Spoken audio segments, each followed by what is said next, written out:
नमस्कार दर्शकों, सेहत नामक के इस आयुर्वेद स्पेशल एपिसोड में आप सभी दर्शकों का तहे दिल से स्वागत है। आज हमारे बीच रूबरू हो रहे हैं वरिष्ठ आयुर्वेद चिकित्सक एवं नाड़ी निदान विशेषज्ञ डॉक्टर बी.डी. अग्निहोत्री। आइए सीधे डॉक्टर साहब से सवालों की ओर रुख करते हैं। डॉक्टर साहब, आपका इस आयुर्वेद स्पेशल एपिसोड में हार्दिक स्वागत है। मेरा सबसे पहला सवाल है कि आयुर्वेद के क्षेत्र में आप वर्षों से जुड़े हुए इस क्षेत्र में निरंतर कार्य कर रहे हैं, शोध कर रहे हैं, यूं कहें कि आप आयुर्वेद को जी रहे हैं। ऐसे में मेरा सीधा सा सवाल है कि आयुर्वेद है क्या? देखिए, आयुर्वेद आज की चिकित्सा नहीं है जी, सदियों से चली आ रही है। ऋषि मुनियों ने इसको बनाया, धनवंतरी ने पैदा किया इस चीज को जी, तो हमारे शरीर के लिए इसको बनाया गया जी। तो शरीर जो हमारे 5 तत्व से बना हुआ है, पंचतंत्र से बना है, आकाश, पृथ्वी, जल, वायु, अग्नि, जी, तो इनसे शरीर बना है। जी। और इंसान की जो काया है ये भी 3 प्रकार की होती है, वातज, पित्त, कफ। जी, इसी को लेकर के हम लोग नाड़ी निदान करते हैं। जी, वायु, पित्त, कफ, जी, और इसी से हम लोग रोग का पता लगाते हैं। इसलिए रोग की उत्पत्ति कहाँ से हुई उसका पता चलता है। इसमें रोग के कारण का पता चलता है कि क्यों हुई। जी, बीमारी तो हो गई, लेकिन वो उसका कारण क्या है, उस बीमारी का होने का कारण क्या है वो पता करते हैं। उसके बाद हम चिकित्सा करते हैं, वो आयुर्वेद चिकित्सा कहलाती है। जी।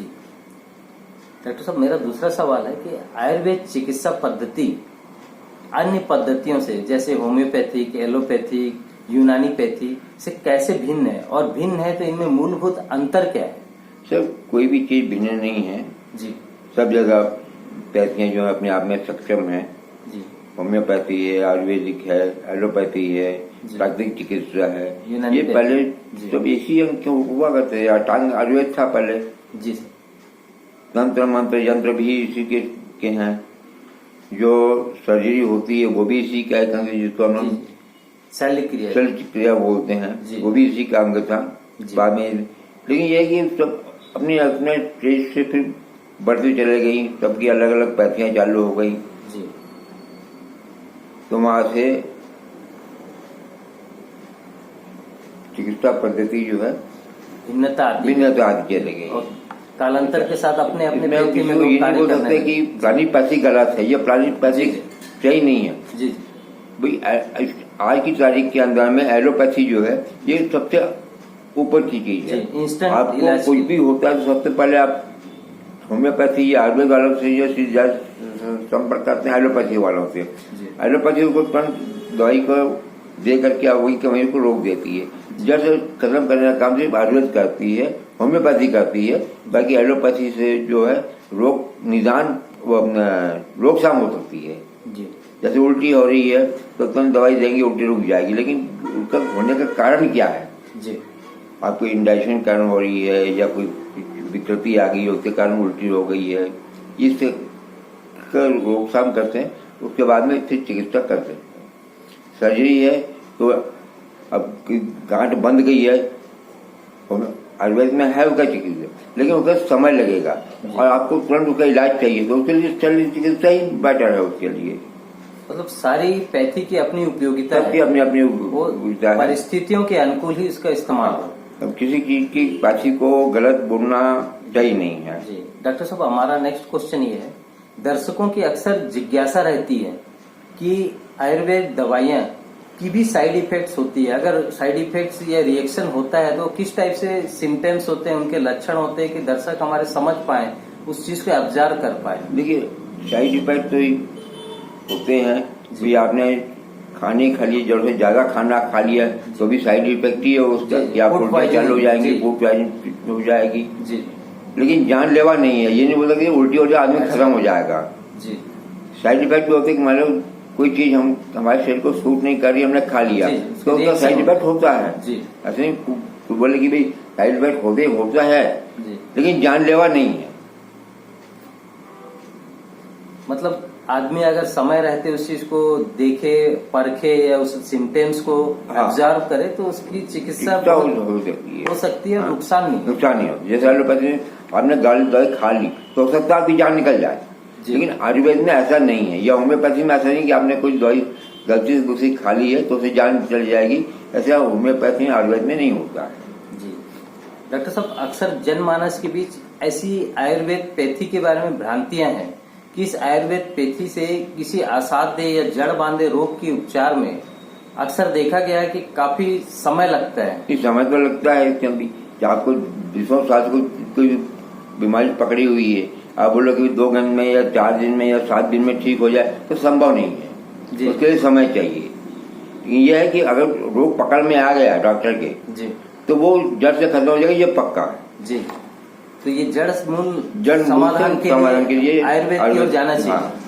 जी मेरा अगला सवाल है डॉक्टर साहब कि आयुर्वेद चिकित्सा क्या कौरानिक या जड़ बांधी हुई ऐसी असाध्य बीमारियों के लिए उपयुक्त है? यदि उपयुक्त है तो किस रूप में? देखिए, आयुर्वेद में जनरली असाध्य बीमारियां ही आती हैं जी। 20 साल कोई परेशान है तो उसका इलाज एलोपैथी में नहीं है, उसका इलाज आयुर्वेद में है। जैसे आपको लीवर प्रॉब्लम हो गया जी, पीलिया हो गया, तो इस सब की चिकित्सा जो है वो मेरा ख्याल एलोपैथी में नहीं है, होम्योपैथी में आयुर्वेद में है इस चीज का इलाज। लेकिन तो समय के हिसाब से उनको चलना पड़ेगा।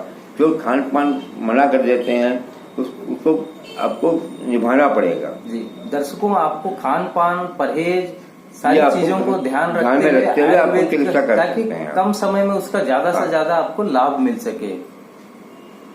मेरा अगला प्रश्न है डॉक्टर साहब, सेहतनामा के आयुर्वेद इस एपिसोड के माध्यम से दर्शक ये जानना चाहते हैं कि आयुर्वेद दवाइयां आज की परिस्थितियों में हर जनमानस तक पहुंचे, इसके लिए ऐसा सुलभ मार्ग क्या हो सकता है?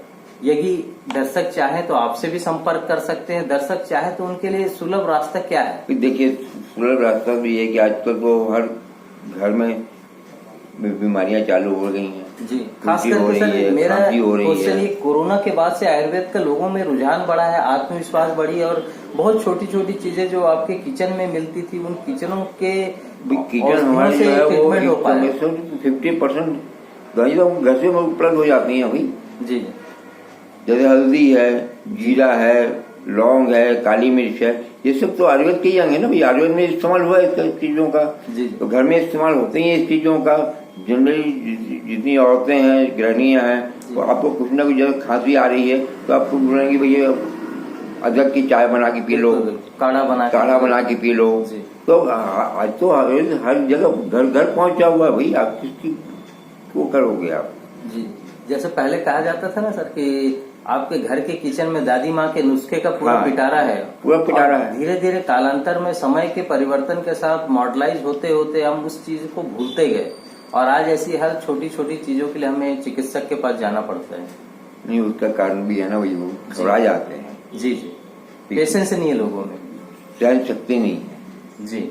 जल्दी हुआ तुरंत डॉक्टर पास जाके, डॉक्टर साहब मेरे को 2 दिन से खांसी हो रही, ये आप घर में भी उसका इलाज कर सकते हो। बोले घर में काढ़ा बना के पियो, आप अदरक का चाय बना के पियो। चाय तो हर घर में चलती है, कोई ये बोले चाय नहीं पीते हैं, चाय तो हर घर में चलती है। तो कम से कम तुलसी पत्ता हो गया, अदरक हो गया, काली मिर्च हो गई, लौंग हो गए, ये सबसे का इस्तेमाल करके खांसी को खत्म किया जा सकता है। डॉक्टर साहब, सेहतनामा एपिसोड के अंतिम पड़ाव की ओर है हम।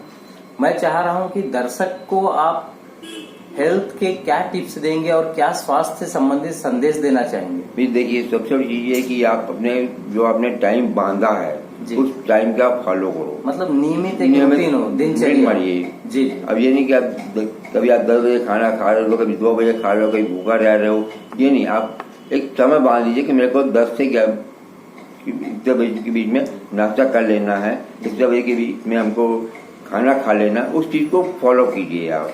और हल्का व्यायाम जो है वो लेते रहिए जी, इससे काफी फर्क पड़ेगा शरीर के ऊपर में। डॉक्टर साहब के इस सेहतनामा एपिसोड में बहुत सी ऐसी जानकारियां दर्शकों आपको मिलती रहेंगी।